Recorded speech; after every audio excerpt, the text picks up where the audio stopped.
साहित्य की प्रमुख कृतियों की बात करें उसमें दोस्तों रासो एक प्रमुख शब्द आता है।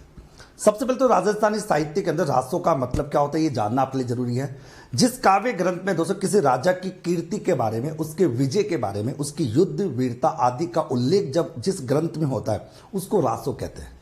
अलग अलग दोस्तों साहित्यकारों ने अलग अलग राजाओं की कीर्ति के बारे में बात की। जैसे कि पृथ्वीराज रासो की बात करें तो चंद्रबरदाई के द्वारा पृथ्वीराज रासो ग्रंथ लिखा गया। बिशल देव रासो नरपति नाहल के द्वारा लिखा गया। ख्याम का रासो दोस्तों कवि जान के द्वारा लिखा गया। खुमान रासो मेरे पास था दलपत विजय के द्वारा लिखा गया। संगत रासो गिरधर आसिया के द्वारा लिखा गया। उसके बाद दोस्तों अगर बात करें तो वीने रासो दोस्तों आपका राव महेश दास के द्वारा लिखा गया। दोस्तों अगर बात करें यहां पर वीने रासो की बात करें। रतन रासो दोस्तों कुंभकर्ण जग्गा जी के द्वारा लिखा गया। शत्रुसाल रासो डूंगर जी के द्वारा। हमीर रासो जोधराज के द्वारा। प्रताप रासो यावर जाचिक जीवन के द्वारा। जवान रासो सीताराम रत्नू के द्वारा। विजयपाल रासो कवि नलहर जी के द्वारा। छत्रपति रासो कवि काशी छंगाड़ी के द्वारा। मानचरित रासो कवि नरोत्तम के द्वारा लिखा गया। राणा रासो कवि दयाराम के द्वारा। बुद्धि रासो दोस्तों जैन कवि जलह के द्वारा। और लीलावती रासो जैन कवि दोस्तों कुशल धीर के लोक देवता वीर गोगा जी के बारे में, जिनके बारे में कहा जाता है गांव गांव खेजड़ी गांव गांव गोगा। गोगा जी का जन्म दोस्तों हुआ था 1003 विक्रम संवत में।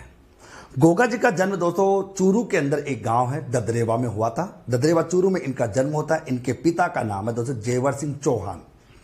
गोगा जी की माता का नाम है बाछल दे। गोगा जी की पत्नी का नाम है केमल दे। गोगा जी जो है मित्रों आपके गोरखनाथ जी और महमूद गजनवी के समकालीन है। क्यों? गोगा जी के गुरु है दोस्तों गोरखनाथ जी। इनकी गोड़ी है नीली गोड़ी। और दोस्तों इनके सहयोगी नरसिंह पांडे और भज्जू गोतवाल जो है इनके सहयोगी है। समकालीन शासक थे महमूद गजनवी। प्रतीक है दोस्तों सांप। गोगा जी को महमूद गजनवी के द्वारा जहार पीर की संज्ञा दी गई थी। राजस्थान के एक प्रसिद्ध कवि है सूर्यमल मिश्र, वो कहते हैं कि गोगा जी को जब जहार पीर कहा जाता है तो सांप का जो विष है वो उनको नहीं चढ़ता। सांपों के देवता के नाम से प्रसिद्ध है गोगा जी, जिनको गोगो बाबा भी कहा जाता है। गोगा जी के बारे में आता है कि मुसलमान शासकों से सर्वाधिक युद्ध लड़ने वाले एकमात्र लोक देवता गोगा जी। दोस्तों गोगा जी का जो मेला लगता है वो भादवे की कृष्ण नवमी को लगता है, गोगा नवमी को लगता है। ये मेला राजस्थान में 3 जगह लगता है। ददरेवा चूरू में भी लगता है, नौहर हनुमानगढ़ में लगता है और सांचौर जालोर में भी लगता है। सांचौर जालोर में दोस्तों गोगा जी की ओल्डी है यानी लघु मेढ़ी गोगा जी की ओल्डी है। शीर्ष मेढ़ी जो है ददरेवा चूरू में यानी गोगा जी का जो शीर्ष है वो दोस्तों चूरू में। गोगा मेढ़ी नौहर हनुमानगढ़ में दोस्तों अगर बात करें यानी गोगा जी का धड़ है। और गोगा जी की ओल्डी है सांचौर जालोर में जिस लघु मेढ़ी।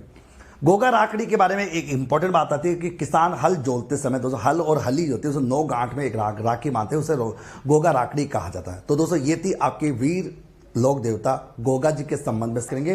प्रमुख लोक देवता हड़बू जी के बारे में, वीर हड़बू जी महाराज जी के बारे में अपन बात करेंगे। इनका जन्म बुंडेल गांव नागौर में 15वीं शताब्दी में इनका जन्म होता है।